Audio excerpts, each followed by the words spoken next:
I guess I didn't swag enough. Stupid fruity pebble chain. We bag enough. I guess I didn't swag enough. Stupid fruity pebble chain. We bag enough. Poppin' tan model BG couldn't brag enough. Poppin' tan model BG couldn't brag enough. Poppin' tan model BG couldn't brag enough. Poppin' tan model BG couldn't brag enough. I guess I didn't swag enough. Stupid fruity pebble chain. We bag enough. And welcome to another edition of the Horizon Roundtable podcast. I am filling in this week for the big shoes of Bob McDonald. This is Jim Sarro, and with me is another special guest, an Oakland fanatic, if you will, but a really well-rounded source around the league, Giovanni Moshari. And I know I didn't say that right because the way you said it to me was so much cooler and elegant than the way I just said it. But we're super happy to have you. And if you guys don't know, what's the name of your show? My show is called The Joe Mo Show, just like my name, The Joe Mo Show. Love it. So, I Giovanni, appreciate when you're having me on, Jim. Yeah, it's going to be great. And, so when you think about the Horizon League and the week that was, and on the Expanded Horizon podcast this week, Bob and I talked a lot about a game that I know you don't really want to talk about right now, but I feel like we have to. We have to talk about Wright State. A massive week for Wright State. The Raiders go 2-0. They solidify themselves in first place, all alone at the top of the standings. Tell me a little bit about what you saw from them when they were in your neck of the woods this weekend. Yeah, so I was at the media table right next to one of our other Horizon Roundtable members, Griffin Beers. This one was a heartbreaker for Oakland, especially just because and the way you guys built it up on the preview was entirely correct. It's two top teams on national TV. Oakland looking for revenge against Wright State in their previous game. It had all the makings of a fantastic January game that has stakes bigger than you can get at this point in the season. And Oakland just lays an egg. It was the whole state, the whole arena. The staff and the team put so much effort into trying to pack that place to make sure it looked good on national TV. And Oakland didn't score 20 points for like most of the first half. It was one of those games where very similar to the one they played with them before.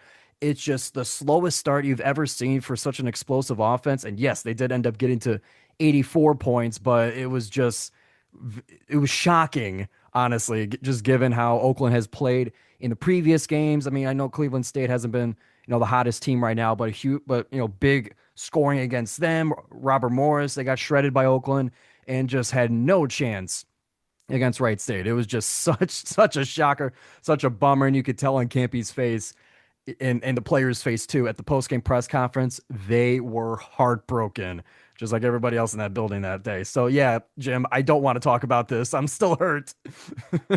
Well, I feel like we have to, and I would say today would be a great day for you to pick to be a member of the media. That way you couldn't openly wear your emotions on your sleeve, your heart on your sleeve, if you will. You had to keep it a little more PC over on Media Row. So, or maybe that's worse because you had to keep it bundled up inside. I'm not sure. But, when I looked at the box score and I saw a little of the game, Wright State put up 59, 50, and 100 as their shooting splits today. That is going to win you a lot of basketball games. And then they took that really good shooting. And were they plus 21 on the glass? Did I see that right in the box score? Does that check out with you today, having seen the game live? Oh yeah, that absolutely checks out. Yeah, Wright State, they had 40 rebounds, Oakland 21. Yeah, that was honestly, I mean, we'll talk about Solomon Callahan in a little bit, but the rebounds was really what surprised me about this game because Oakland in conference play top of the league in rebounds, Wright State near the bottom, and it was just totally a flipped script in this game. Oakland didn't get any of the boards to allow them to go fast and to pick up the pace, and they just played into Wright State's hands as far as the pace was concerned, which was a huge key for Oakland in this game, and it just did not accomplish that at all. Yeah, and then, Wright State paired that great shooting. It wasn't one guy carrying the load. I mean, they had, five guys with double-digit scoring, I believe. Just a really balanced attack for Wright State this weekend where they're not, it was so much about Michael Cooper earlier, and then, with his injury and not being available for the last handful of games, they've just kept the beat going. And I think it's really impressive. If you look at where the standings are for the Horizon League, you have Oakland and Green Bay tied in second, and both those teams have received 3 combined L's to Wright State Yeah, so it's been a very impressive start for Wright State, who also, to handle business, in a much what ended up being a lot closer game on Friday. They played Detroit Mercy in Callahan Hall, and they shot the ball really well, had balanced scoring again. They had 5 guys with 10 or more. They hit 44% of their threes. I mean, the cherry on top for them was the national TV game at Oakland, but they had a great weekend. No, definitely, and especially like as it kind of compares to that Oakland game, the Detroit Mercy game kind of played into somewhat of a similar script. I mean, Detroit Mercy in the first half kept it much closer, like within a possession for most of that first half. But then the last 5 minutes, it all kind of came crashing down, where I think Wright State went on like a 15-1 run to end the half, and it got to a point. So Detroit Mercy was able to still come back and make it a really close game after. When they were playing Oakland, I thought it was going to be a similar script where Oakland was down at most at 27, but in the second half down by a little 20 plus. You thought that Oakland was going to be able to make a comeback similar to what Detroit Mercy did, and Oakland didn't get that close. But Mercy really did show a lot of resilience in that, but it's just mistakes, especially at the end of that first half, just kind of bit them once they started to really make that comeback at the end. Just too much of a Yeah. deficit to overcome. And for you mentioned the game was on national TV. We had talked a little bit on the preview edition about how Coach Campy made a point to want to get students re-engaged with Oakland basketball. He felt like the team deserved it. When you think about the environment today, obviously it didn't go well for Oakland. Do you think, I still think that Oakland has a great team, and I really hope that those fans aren't discouraged by what happened today and come back and really help carry their team the rest of the way through the season. I mean, they're only one game back. Yeah, they don't hold the tiebreaker with Wright State, but they're one game back. I mean, what was the crowd like pregame? Was it a sellout today? I mean, give me a little bit about the actual building at the arena. Yeah, it was packed to the gills, and especially, I kind of like when I was on Twitter, I was kind of posting as the crowd was coming in. It was the student section, especially, was pretty much full before tip off. Usually, it takes about 5 minutes into the game for the full student section to show up. However many of them come that day, but it was full right at tip off, and the student section, in addition to everywhere else, there was very few empty seats in that place, and it was unfortunate that the way the game started, there wasn't a ton to cheer for. But when Oakland started to get rolling and they went on the 16-2 run, that place was very loud. It was at points difficult to hear, and especially when you have some of the other athletic programs at Oakland, especially the swim team, when they're in attendance, they get super loud. And you really it was enough crowd energy that you felt like Oakland could really make a dent into that deficit. It was a very powerful crowd in the arena, and it's just the way the building's constructed, few seats, low ceiling. When it's loud, it's very loud. So the crowd attendance lived up to the matchup, and I think it was a great showing for the nation, for the Horizon League. It's just the performance didn't quite match it, but still, yeah, still great energy in there. That's awesome. I love to hear that, because when you watch Horizon League basketball on ESPN Plus or anywhere else where it's available, when they get a national TV game, you don't always get the best home court advantages. There's a couple of really nice teams in this league that play in front of almost nobody. And so Oakland fans, I know you're disappointed, but thank you for what you did today. And I don't know when the next Oakland home game is, but get back out there, support this team, and help them get back over the hump and stay competitive at the top of the league. One last note on Oakland, do you mind, Giovanni? Just they had a nice game on Friday. I mean, a 20-plus point win at Cleveland State. I'm sure you're at that one too. So tell me a little bit about that game real quick.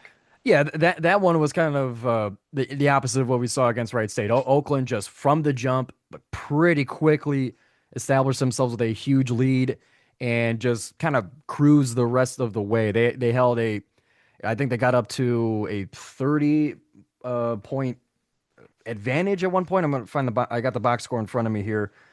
There was not many lead changes in this one, and yeah, just I'm ashamed to say there wasn't a ton to talk about in this one, but it really was Oakland.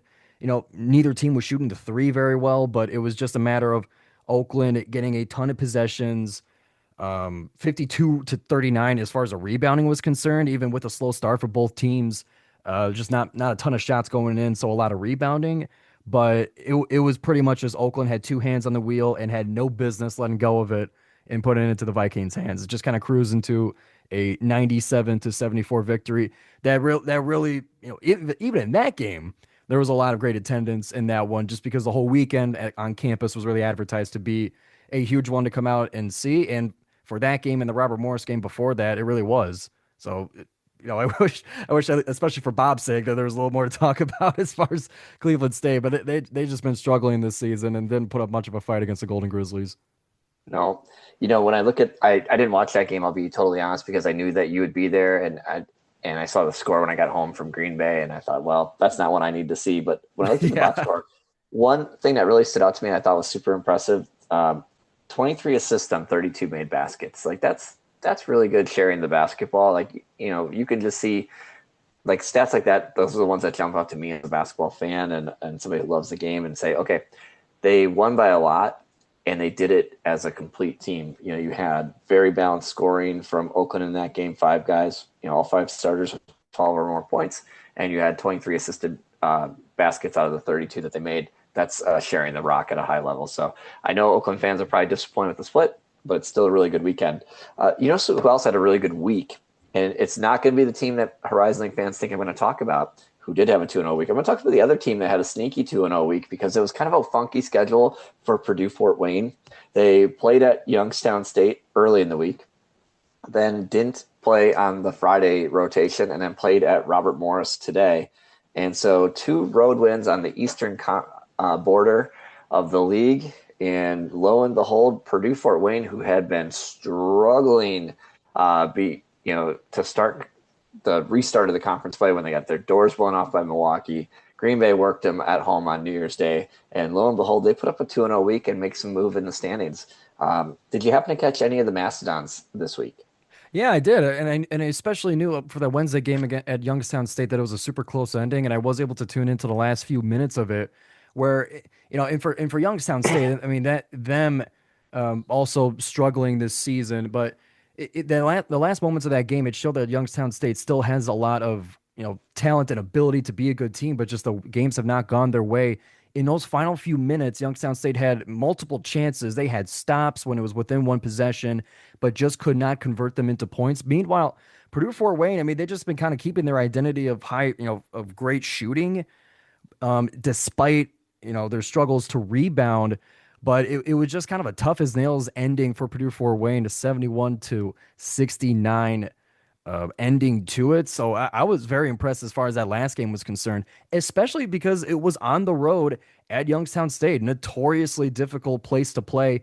Even at the post-game TV interview, the coach was saying that all the credit to Youngstown State, this was difficult, and he was really praising how difficult that place is to play. So huge credit to the Mastodons for that Wednesday game. That one I had a little bit of a closer eye on, but yeah, you were busy today. You had something else going on today. Yeah, my attendance was elsewhere, but I was still able to catch what I could from the Robert Morris game, which I'm finding in my notes here. Well, going back to that Youngstown game, final score 71-69. If you would have told me before that game started that the final score would be 71-69, I would have told you that's a Youngstown State victory. That's the Youngstown State pace. And Fort Wayne, scoring 71 points, they were 10 of 24 on threes. That's 42%. That's a great shooting game. They forced 16 turnovers. They overcame -11 on the glass. Youngstown, and as good as that crowd was for Youngstown, I think their crowd is already a little softer than it had been earlier in the year. Like the fact that they've been really good the last couple of years, and now all of a sudden they're scuffling a little bit. They're 2-4, and now they're 2-5 after that loss. It wasn't as raucous as it even has been there. And so things are definitely heading the wrong way in a game where, quite frankly, it was played to the pace and liking of how they want to win a basketball game. And yet Fort Wayne pulled that one off. And then they backed that up. I don't know if they stayed out there, during the week and then played Robert Morris, if they came home. I'm not sure what that looked like for Fort Wayne. But today they get a 79-74 victory against Robert Morris in the UMPC pavilion. And that to me is really impressive. When I saw that they were only -3 on the glass, you think of Robert Morris with Good and Chitakudis and Hill, like this is a rebounding machine. And yet Fort Wayne, who's not known for rebounding, really kept it close. Also shot the ball again really well from deep. They were 11 of 24, 46% today. But did you happen to catch anything else or any other stats that stood out to you about their impressive second victory of the week against the Colonials? Yeah, and even though the final score was within five, Purdue Fort Wayne they led by as much as 14 as their largest lead of the game with less than 7 minutes to go. So all of the progress that Robert Morris was making at the end of the game, it was really a case where it was just too big of a lead to overcome. So it wasn't so much that Purdue Fort Wayne survived; like they pretty much were the aggressors in that game, especially with the shooting. And as far as the rebounding side of things is concerned, with Purdue Fort Wayne, it was something that Oakland struggled with for many years, or at least in my early years of covering the team. That we didn't necessarily have the bodies to rebound either, but we still found ways to win games. And I'm seeing a very similar thing with Purdue Fort Wayne here. And I was also shocked when it came to the rebounding margin because I remember seeing I can't remember when I was looking at the overall stats of the league, but Robert Morris was pretty high up there in rebounding. So just that stood out to me as well, and I'm sure they gave a lot of advantage to the Mastodons. But yeah, a 2-0 week for them in strange fashion. On the road, it's very impressive. Yeah, they've got to be feeling really good about how they recovered from, I mean, just not playing good basketball to getting 2 wins, getting the way things worked out in the league this week with both Robert Morris and Youngstown, losing. I mean, they were 3-3 or 2-3 or 2-4, whatever. I mean, they're starting to we're starting to see movement in the standings. We're starting to see a little separation. All of a sudden, the Penguins are 4 games back. Like 4 games back, 7 games in. Like you're not getting the number 1 seed unless you win out. Like I mean, so we're in a spot where we're seeing a little movement. And for Fort Wayne, this 2 victory week really elevated them in the standings, especially given that Milwaukee, split, Northern Kentucky split. It was a really good week for the Mastodons. For Robert Morris, though, they didn't rebound that well. Prather had 20 points, but it was really inefficient when you see the shooting splits that he had. I mean, it was a lot of shots to get 20 points, and in a 5-point, margin of defeat, you got to be a lot more efficient than that, unfortunately. And they really did not play any defense. They allowed 55 and 46 for shooting splits to the Mastodons, and in particular, the big three for the Mastodon scored 47 points on 17 of 31 shooting. 17 of 31 shooting. That's ridiculous. That's wild. I mean, that they are a three-headed monster, and you didn't get any of them corralled. I mean, that is a tough day in the office for the Colonials. Yeah, and even then with Fort Wayne, one last stat just on this game, they missed 5 of their free throws, so it wasn't necessarily like a set that's good for 71%, 12 of 17, but it wasn't with that and being on the road, Robert Morris had that little bit of advantage to be able to put them over the hump, but it's just not the case.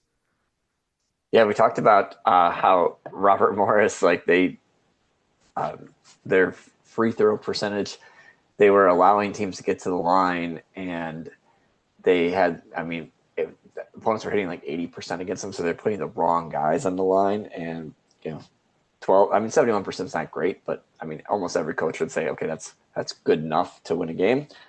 And in this case, it definitely proved that way for the Mastodons. I want to cruise over to the other end of the Horizon footprint. I want to get to Northeast Wisconsin. It was a big week for the Green Bay Phoenix. They went 2-0 this week. First game against IU Indy, today against Northern Kentucky. Green Bay's MO right now seems to be start out hot and hold on for dear life, but the key in that is they're holding on. Like, because against Milwaukee they had a 20-point lead. Against Fort Wayne they were up 20. It got a little dicey. Against Indy they're up 20 and they got it down to 10, I think.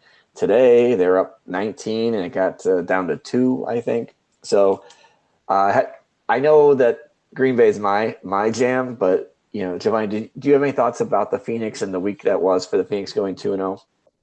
Yeah, yes, actually, and I remember. So on my show, the Jomo Show, I had Bob on as a guest, as before the full-time Horizon League season started, and I was asking him just kind of like compared to because we also did a preseason conversation together, and he mentioned that a team that has surpassed expectations, who has been, kind of a surprise before league play started, and he mentioned Green Bay right away. And I always remember that as I'm seeing all these victories kind of pile up for Doug Gottlieb's team here, and I remember last year, as far as the Horizon League tournament was concerned, Oakland hosted as I believe they were the 6th seed and Green Bay was either the 10th or 11th seed.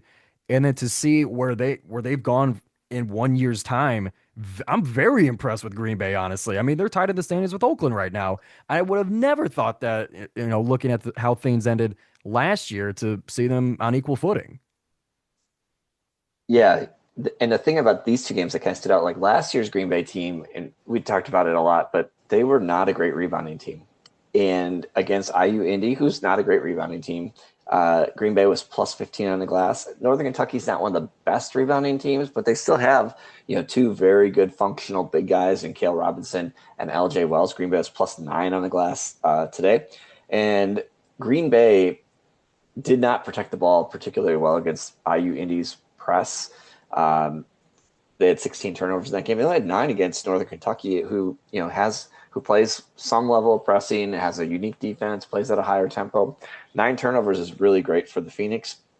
And they had the other thing that's been helping Green Bay is that they have some constants in terms of CJ O'Hara, Preston Rieger, but Justin Allen didn't have that much going for him against IU Indy. Against Northern Kentucky, he has 27. Today, LeBron Thomas had 0 against Northern Kentucky, but against IU Indy, he's the IU Indy killer, by the way. He had 16. He had 20 against him the first game out of nowhere, too. So he loves playing IU Indy. He should, in today's college basketball world, we're going to, instead of having guys they're worried about free agencies, we're going to just be signing guys to play against certain teams. Like that's the rental. LeBron Thomas. Yeah, he's going to make the rest of his career playing against IU Indy. He'll just go from team to team to team playing against IU Indy and make a bunch of money doing that. But all kidding aside, they've had different people step up. Marcus Hall's been a steady player for them, but he hasn't been the frontline star. And that's been fantastic because they've gotten enough other guys between O'Hara and Riedinger and LeBron Thomas and Justin Allen. And Caden Wilkins today had 5 or 6 threes. They're getting it from a bunch of guys, which is really awesome for the Phoenix. But to your greater point, 7 games in, 5-2 in league play. That is a really, really good start. And now for the Phoenix, I don't want to, foreshadow too much because we have the preview edition with myself and Bob coming up later this week. But they're going on the road to Cleveland State, who hasn't been playing the best basketball yet. And so there's a really big opportunity for the Phoenix to get to 6-2 in league play. And if they do that, to your greater point, nobody outside of Doug Gottlieb and the people in that locker room were expecting them to be in that position. Yeah, and I want to take a moment and forgive me if this is just like me parachuting in more of an ignorant style question, but the news of Gottlieb stepping away from his live radio show, I know the team was already doing pretty good at that point, but between that and just how the team's been playing, I mean, how are the vibes in Green Bay? They got to be great right now. I mean, just in regards to the Phoenix, obviously. Yeah. Yes. Thank you for, we're not talking about the other Green Bay team that may or may not have laid an egg in the second half. Apparently that's a Green Bay thing, start out hot and then try to hold on. It just turns out the Phoenix are better than the Packers at it, I guess. Sorry to bring that up, but that's okay. But otherwise the vibe's got to be great. I was gonna say, this is a fun place. This is meant to be a place where we can have a safe talk about the Packers being eliminated and turn our attention to the Phoenix. But I totally agree with you. The fans who are still interested in Green Bay basketball, they're really feeling those vibes. They're like, hey, a win here or there, it's like, okay, whatever. But 5-2, people are paying attention. And one of the things that I've always said makes Green Bay a good job in this league, even though they don't have the biggest enrollment or they don't have the best, most fertile recruiting ground, they have good recruiting territory, but it's not Detroit or Chicago or something like that where there's tons of players, but they get media attention. You look at the post-game press conference that Doug does after every game, and the local NBC, CBS, and Fox affiliate are usually there. So you're getting the media, the local newspaper beat writer covers the team. So the word gets out a little bit better. And so if they're able to come back from Cleveland at 6-2, with Oakland coming to town for them next week Sunday. There's an opportunity for, I won't say a 4,000 person sellout, but there's a real good opportunity for them to get 2,500 plus in the building and have a great environment. So, and as you know, because you've been a fan of a team that has a great home court advantage, when that is right, it is awesome. College basketball is at its finest when the building is, electric and people are pumped and you feel like you're playing for something. And the flip side of that, and I've been around this the last 5 years for the Phoenix, when they're just riding out the string and you're hoping to get to 5 wins in the season, it is like, why do I do this to myself? What's wrong with me? But it's, and if you stay the course as a fan and you get to this point, it's really enjoyable. And yes, so the vibes are super high for the Phoenix, and they've got a great opportunity moving forward. I want to talk about the team they beat today, though, because Northern Kentucky, I'm sure, isn't happy with the split. The guys like Dan Goretzka did not have good games coming home to the state of Wisconsin, but they still did get a split in what is historically going to Wisconsin and winning 2 is tough. And they're still right there in the league standings. I mean, they're not out of it by any means, and they have a really good team. Northern Kentucky, though, they won on Friday in pretty convincing style at Milwaukee. And then while they were down by 20 to Green Bay today, they only lost by 2 in the end. And quite frankly, they had a guy in Cale Robinson, get a wide open 3 that could have won the game for them. And the crazy thing about that, I'm pretty sure he took 10 threes from the top of the key against Milwaukee and hit 20 of them. I mean, he was just that ridiculous of a shooter on Friday night. And he got that shot from the top of the key, a place where he was on fire. He was absolutely on fire against Milwaukee, and it rimmed out and the Phoenix win. But Northern Kentucky had a split week, 1-1. Did you happen to catch any of their battle with the Panthers? I didn't get to watch the game live in action, but I did take a look back at the box score and kind of the way the game flowed. 9 of 13 from 3 for Cale Robinson. Yeah, that's pretty on fire too, for 29 total points, but 7 rebounds too. I was looking through the box score of their game against Milwaukee, and I was like, okay, there's these high scores, but the rebounding of some of those guys was also very impressive to see. I mean, I lost my box score real quick, 1 second, but I was still very impressed, not only with Cale Robinson, and okay, now I found it. But in addition to that, Tay Dozier, 13 points, 10 rebounds, 4 assists, 1 block, 2 steals, like a totally full stat sheet. And then Northern Kentucky was able to dominate the glass too, 43-29, a 14 rebound margin. Like it seemed like they were dominating the entire way and didn't seem to change by the end of it too. And honestly, and what you mentioned about splitting the week in Milwaukee can't be, like, ever since I started covering Oakland, every time the Milwaukee trip comes up, Campy talks about just getting a split.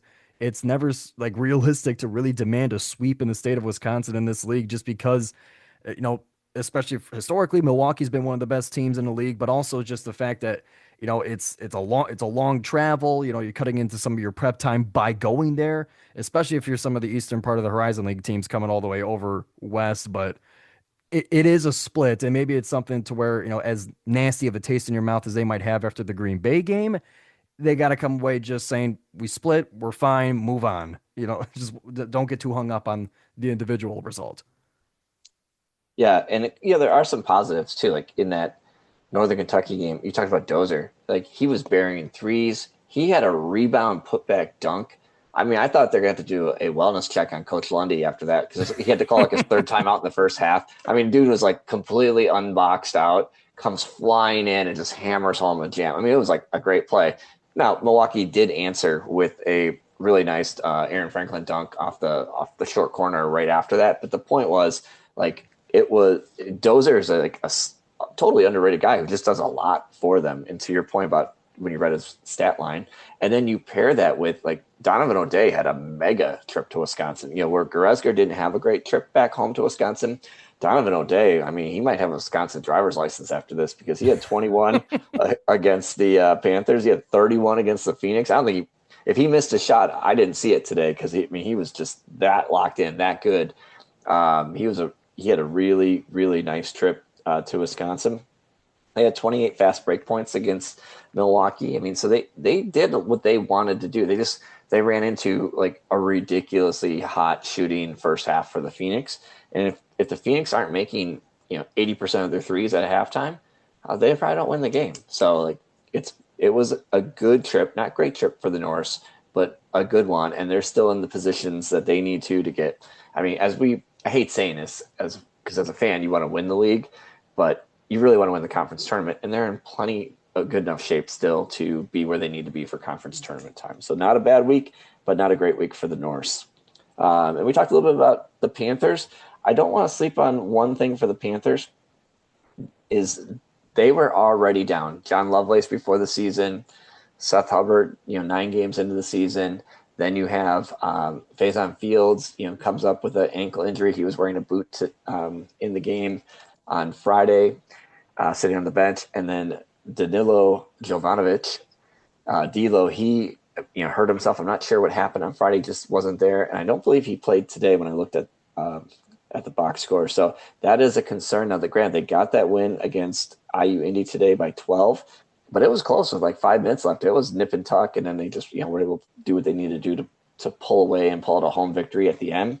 And they shot really well. They had 60% field goal shooting, but that's a key storyline for the Panthers as they play maybe some better teams, than where IU Indy is right now. If you're missing D'Lo and you're missing all your other guys, they got Stevie Elon back, but they're missing a lot of key players, and there's no more bodies down there. I mean, they're gonna be. Was it Cleveland State or was it IU Indy a couple years ago that had like an open tryout like at the end of the season because they had down to like 6 dudes. I think that was like IU Indy and Oh my Lord. Yeah, when Matt Crenshaw was coaching, they literally were just like anybody that could hoop. And it feels like for Milwaukee, they're going to be getting to that point with just the injuries piling up. Like it's just a horrible spell of luck. And I want to make note because D'Lo had been he's been a mega player. If you haven't seen much of him, he doesn't shoot a ton of threes, but he is just a really good player. And so that's a tough, if he's going to be out for a while, it's going to be tough for the Panthers. Yeah, and Jim, from the way you make it sound, I mean, all this doom and gloom for Milwaukee, but still they're about middle of the league. They're 4-3 in league play. Like that, from the way you made it sound, you would think that they would be 0-8 with IU Indy, but that's not the case. They're still alive, but you're right. It doesn't quite get easier when you got injury issues like that. Yeah, and Giovanni, when you think about like maybe I'm just riding a Phoenix high right now, like because there's a 1 game difference, right? 5-2, and I'm sitting here on top of the world. I'll talk about Green Bay basketball all day, and then they're 4-3, and but the way they got there is just like they really have had a major injury bug. I mean, if you look at their starting lineup, 4 of the 5 guys aren't available. So fortunately for them, they have really nice depth and other guys that can step in. But I don't know when they play their next game, but hopefully they start to get some of their guys back. I know 2 of the guys are done for the season, but with Danilo and Faison, those are guys that hopefully we're going to see for them relatively soon so that they can kind of take their 4-3 start. The cool thing, again, but when you look at that, they're down but not out today. They had Aguilar, Dixon, and Aaron Franklin were combined 25 of 37 shooting.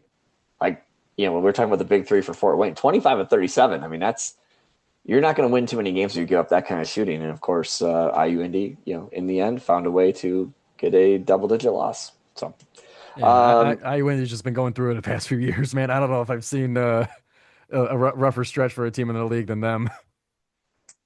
Yeah, it's like it was very interesting in the post-game press conference when they lost on Friday to Green Bay. Coach Gottlieb was very complimentary of what they're doing, and he's like, you can see it's going to work. They just got to get their guys in there. They got to get a little more time together.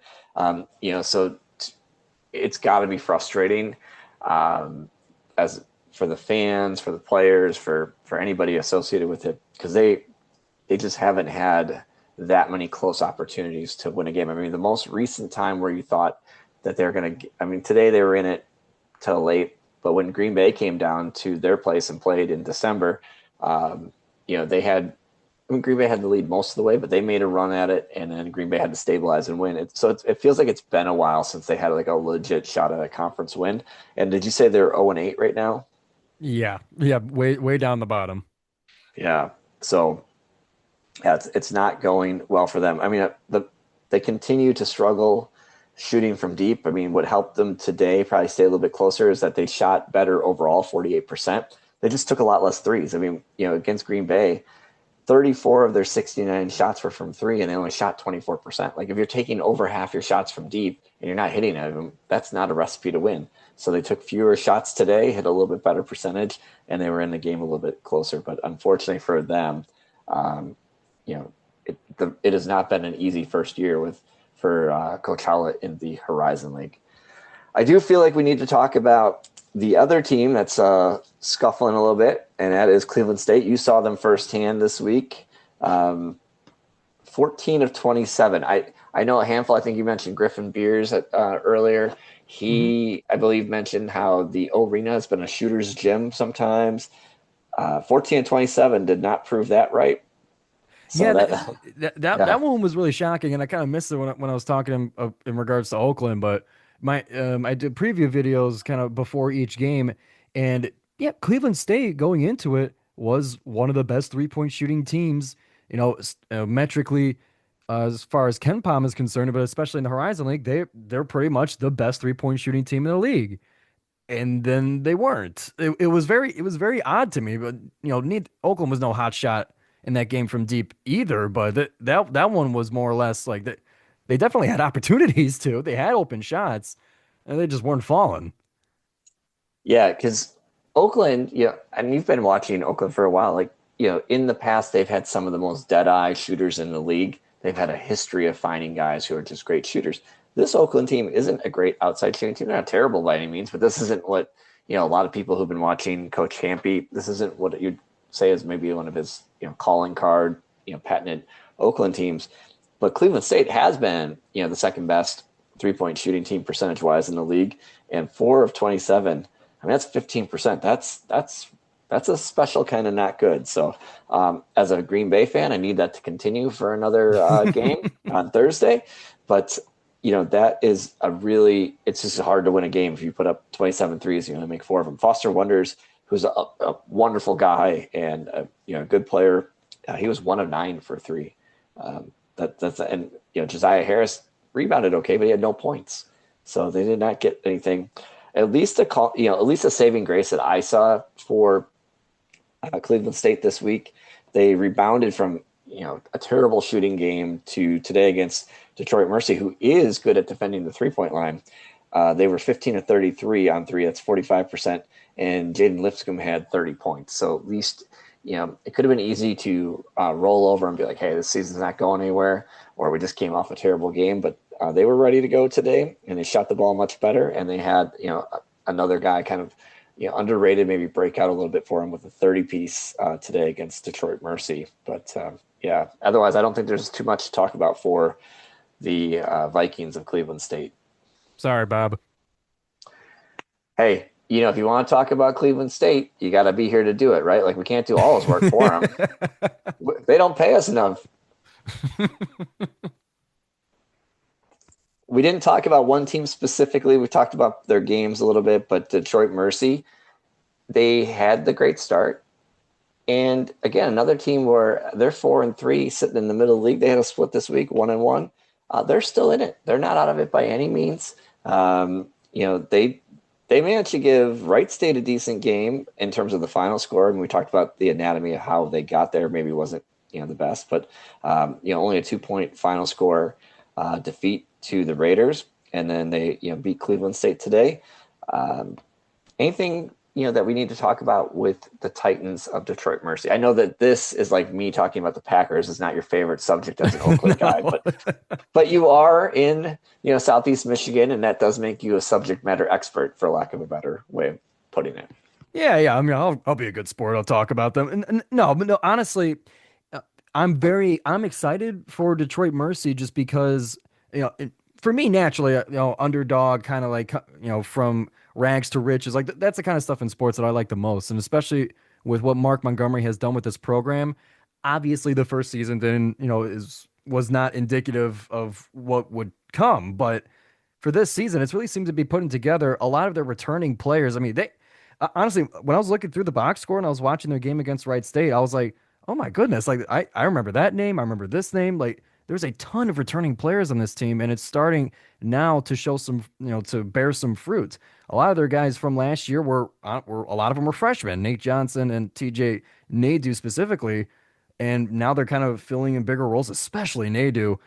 Um, but then obviously, I mean, I'm kind of bearing the lead. Orlando Lovejoy is a dog. He is impressive. And I know for you guys, as far as your preseason Horizon League Player of the Year, it was between Baru or Orlando Lovejoy. Last year's leading, or how should I put it? He was the leading scorer that stayed from last year. In their game against Cleveland State, 18.7 rebounds, 9 assists, an impossible 8 steals. I am excited for Detroit Mercy, and especially in terms of a rivalry with Oakland, because Campy has actively kind of downplayed this rivalry because it's honestly bitten him at times where he, hyped up the game so much that they would put everything into that game and then lose the next one. But now it seems like Detroit is making a name for themselves worthy of such attention. And it's just more fun that way. I mean, it's the league is more fun when you got good teams. And now Detroit Mercy has added themselves onto the list of good teams in this league. And that list is pretty much, almost all of the league at this point. Yeah, I think two things I want to share about Detroit Mercy. So one, I also took note of Tyler Spratt had a nice week. He had 16 on Friday and 19 on Sunday. Mm-hmm. So you're always just looking for you're starting to see guys like turn the corner. You're starting to see some consistency and hang combine 35 points in 2 games. That's a good sign. And then I think that I know Coach Champion, you said, doesn't want to necessarily hype up the rivalry, but as much as I love the Green Bay and Milwaukee rivalry, I love the idea of what you have with Detroit, public school in Oakland versus private school in Detroit Mercy, suburban school in Oakland versus urban school in Detroit Mercy. Like it has all the makings for they're just completely different institutions in terms of one's a little bit bigger, one's very small. Like I love what that could be and should be, and I don't know when they play, but I hope it's a great game that shows well.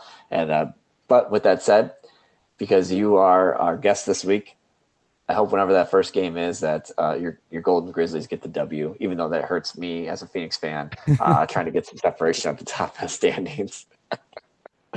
Oh. A couple things real quick before we wrap up, Giovanni. So number one, I know Bob will he will drive from Cleveland to Milwaukee and attempt to kick my ass. He's an old guy, so he won't, but he will attempt to inflict pain upon me if I don't mention that. If you've enjoyed our coverage today and enjoyed the conversation that Giovanni and I have had, please support the Horizon Roundtable using the Patreon.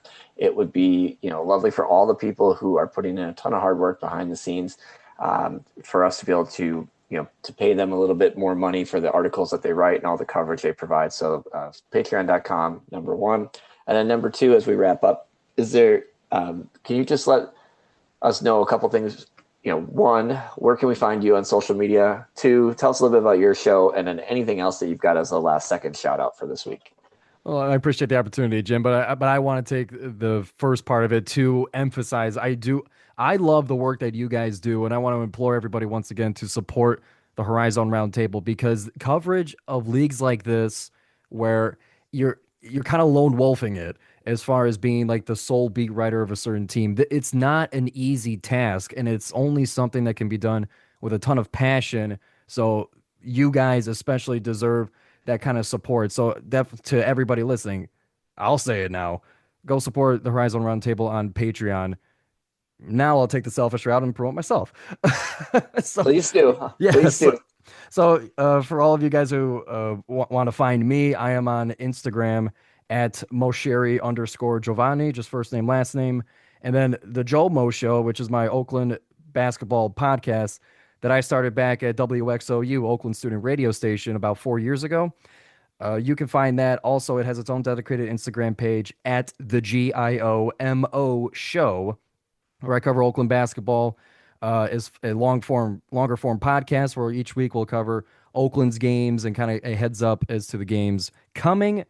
And you can find me on Twitter as well at GIO Mosheri WXOU. I want to keep that in my Twitter handle because I love my radio station. I try to support them all I can, but For all you guys who want to come and find me, thank you so much. I would appreciate you guys subscribing and following the JOMO Show all the ways you can, as a one-of-a-kind Oakland basketball podcast. It's a way to put it. It's one of a kind, but it's quite good. I've listened. I mean, I wouldn't. A lot of people don't know this about me, but I wouldn't tell somebody something that I don't believe to be true, and I've listened. I made it to the end because it was good enough to stay till the end. So everybody check out the JOMO Show. Thank you so much for filling in this week. I know we're going to have you on again in a couple weeks, but thank you guys so much. I look forward to another great week of Horizon League basketball. I mean, we are, it's January. It's going to be big money time here as we head down the stretch. I mean, it's really crazy. When you said, and this is why I double checked you on the IU Indy being 8 games in, like 8 games, they only get 20. Like we're a third of the way through. So we're getting to the big money time, and it's going to be a real great ride to finish up the season. But thanks again for joining us. And that is this week's edition of the Horizon Roundtable.